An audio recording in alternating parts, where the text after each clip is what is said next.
Hello friends, मैं अंकित कुमार। जो 17वीं BPSC का रिजल्ट आया है उसमें मेरा चयन डीवाईएसपी पद पर हुआ है। मैं एक वीडियो बनाने वाला हूं और इस वीडियो के माध्यम से बहुत सारे छात्रों को मैं ये बताना चाहता हूं कि मैंने बीपीएससी की तैयारी कैसे की, मैंने प्री मेंस और इंटरव्यू को कैसे पार किया। तो सबसे पहले मैं आपको जो प्री एग्ज़ाम है उसके बारे में मैं बताऊंगा, उसकी स्ट्रेटजी क्या है रहनी चाहिए, और इस साथ ही साथ जो बुक लिस्ट है उसके बारे में मैं आपको बताऊंगा। तो देखिए, जो भी लड़के फ्रेशर हैं जो अभी तैयारी करना शुरू किए हैं उनसे मैं कहूँगा कि आप 6 से 12 तक पहले एनसीईआरटी करिए। सारे विषयों का एनसीईआरटी करना है आपको, यानी कि इतिहास, भूगोल, राजनीति, अर्थव्यवस्था। और उसके बाद ये करने के बाद जब जैसे आप एनसीईआरटी कंप्लीट कर लेते हैं उसके बाद आपको स्टैंडर्ड बुक लेना है। स्टैंडर्ड बुक में मैं आपको सजेस्ट करूँगा कि मैंने जो किया हुआ था, जो मैंने पढ़ा था, दृष्टि का क्विक बुक लेना है। और दृष्टि का क्विक बुक लेना है, जैसे इतिहास हो गया तो इतिहास का दृष्टि का क्विक बुक ले लीजिए, प्लस उसमें घटना चक्र को भी साथ में रखिए। और एनसीईआरटी जो 11th और 12th का जो ओल्ड एनसीईआरटी होता है उसको आप लेकर के आप तैयारी करेंगे तो आपका हिस्ट्री कंप्लीट हो जाएगा। उसके बाद भूगोल के लिए भूगोल के लिए भी मैंने दृष्टि का क्विक बुक पढ़ा हुआ है, साथ ही घटना चक्र को भी मैंने पढ़ा है। अब प्लस में 9th से 12th तक जो एनसीईआरटी है उसको विशेष तौर पे बहुत बहुत बढ़िया से पढ़ना है। 9th से 12th तक का एनसीईआरटी ज्योग्राफी का। फिर तीसरा है राजनीति। इसके लिए भी मैंने दृष्टि का क्विक बुक पढ़ा हुआ था और घटना चक्र को मैंने साथ में लगाया हुआ था। और एनसीईआरटी भी आपको इसके लिए करना है। 9th 10th और 11th 12th ये 4 क्लास का एनसीईआरटी अच्छे से करना है आपको। फिर विज्ञान के लिए मैंने लुसेंट का समान विज्ञान पढ़ा हुआ था, जो स्पेशली विज्ञान से ही संबंधित है। और प्लस घटना चक्र को भी मैं पढ़ा हुआ हूँ। और साथ ही 9th 10th और 11th ये 3 क्लास का एनसीईआरटी अच्छे से पढ़ना है। और 12 को आप छोड़ सकते हैं क्योंकि 12 से ज़्यादा प्रश्न नहीं आता है। 12 से ज़्यादा इम्पोर्टेंट 11th का एनसीईआरटी है। और 9 10 तो आपको अच्छा से करना ही है।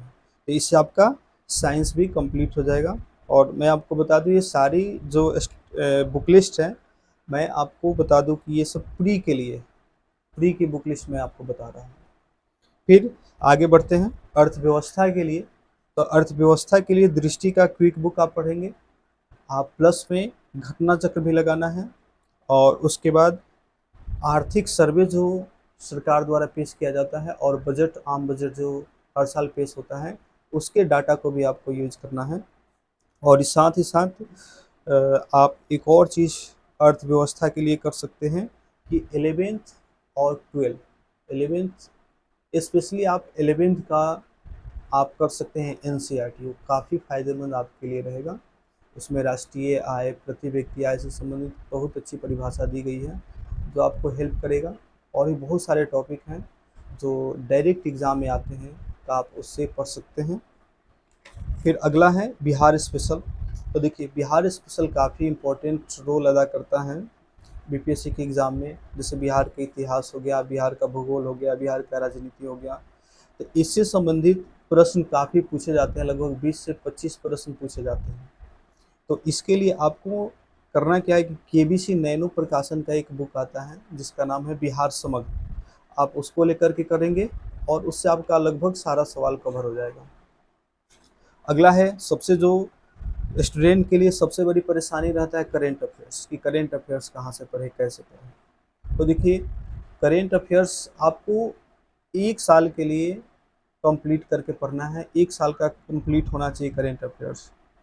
इसके लिए आप एडुटेरिया का मैगजीन पढ़ सकते हैं और ई दृष्टि का एक बुक आता है उसको भी आप कर सकते हैं, या परीक्षा मंथन आता है उसको आप ले सकते हैं।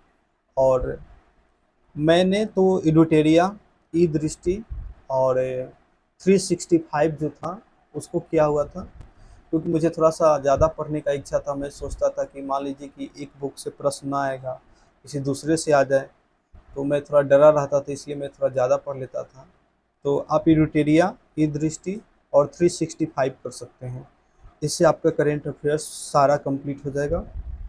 और एक और चीज़ मैं बताऊंगा कि पीटी एग्ज़ाम से पहले 2 महीना पहले आप पूरी तरह से रिवीजन पे फोकस करिए। और घटना चक्र हो गया और जो आप पढ़े हुए हैं उसको मल्टीपल रिवीजन करिए, घटना चक्र को भी बार बार पढ़िए। और प्लस में सेट प्रैक्टिस पे ज़्यादा फोकस नहीं करना है। बहुत सारे बच्चे देखते हैं कि सेट प्रैक्टिस करते हैं और एक दिन में उनका 5-6 घंटा एक सेट लगाने में ही ख़त्म हो जाता है।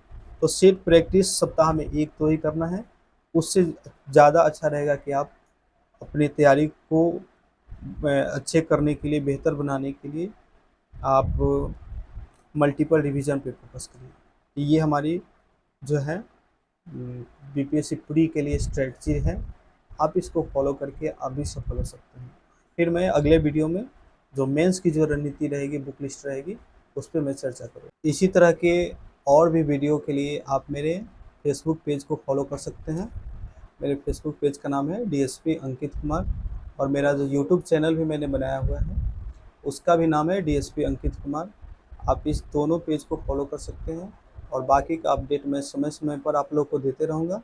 और बीपीएससी की तैयारी करने वाले छात्रों को मैं अपने वीडियो के माध्यम से मार्गदर्शन देते रहूँगा। Thank you so much.